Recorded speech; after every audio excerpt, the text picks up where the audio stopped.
Semakin mistis manusia bukan berarti spiritualitasnya makin tinggi.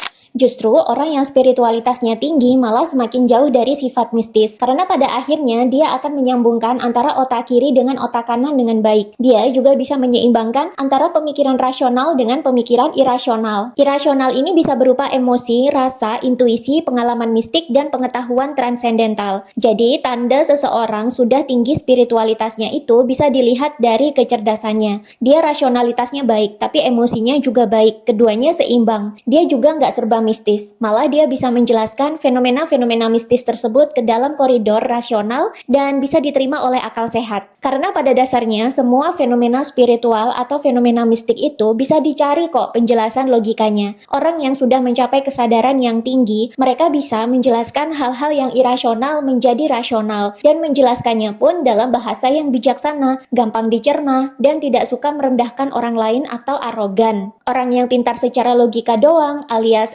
IQ-nya tinggi doang, memang pinter banget, tapi biasanya rawan menjadi arogan. Makanya jangan heran kalau sekarang banyak influencer pada pamer IQ tinggi, tapi omongannya cenderung tinggi dan arogan, bahkan goblok-goblokin dan merendahkan orang lain. Tapi orang kalau IQ-nya rendah juga nggak baik, karena apa-apa akan dilarikan ke mistis, dan mereka sulit menerima penjelasan logika. Pada orang yang spiritualitasnya tinggi, mereka punya kecerdasan logika atau IQ, kecerdasan emosional atau EQ, dan kecerdasan spiritual atau SQ yang seimbang dan berkembang bersamaan. Hasilnya, mereka nggak cuma pinter logika aja, tapi mereka juga mampu merasionalkan hal-hal mistik sekaligus punya attitude yang sopan. Bahkan kalau tiga jenis kecerdasan ini berkembang bersamaan, maka manusia juga bisa memiliki yang namanya kecerdasan transendental atau TQ. Ini adalah bentuk kecerdasan yang didapat dari pengalaman-pengalaman transendental dan datang secara tiba-tiba dan kecepatannya melampaui kecepatan IQ manusia. Kalau kecerdasan transendental ini aktif, maka manusia juga bisa memberdayakan kemampuan-kemampuan supernatural mereka untuk hal-hal yang logis dan bermanfaat. Ini adalah bentuk kecerdasan di masa depan. Kalau kalian tertarik untuk mendalaminya, kita akan bahas lebih dalam di online class tanggal 9 Agustus besok dengan tema Rahasia Kecerdasan Transendental dan Supernatural Nusantara. Yang mau ikutan, klik link yang ada di bio, pilih tombol online class yang ini, lalu isi form yang ada di sana. Atau kalian juga bisa baca deskripsi video untuk mendaftar secara manual. Untuk hasil yang terbaik, ikuti juga bonus meditasi dan hipnoterapinya sampai tuntas. Dan online class dengan tema ini belum tentu akan saya adakan lagi. Makanya mumpung ada, buruan daftar kelasnya sekarang juga. Selamat meningkatkan kecerdasan di kelas, saya tunggu kehadirannya.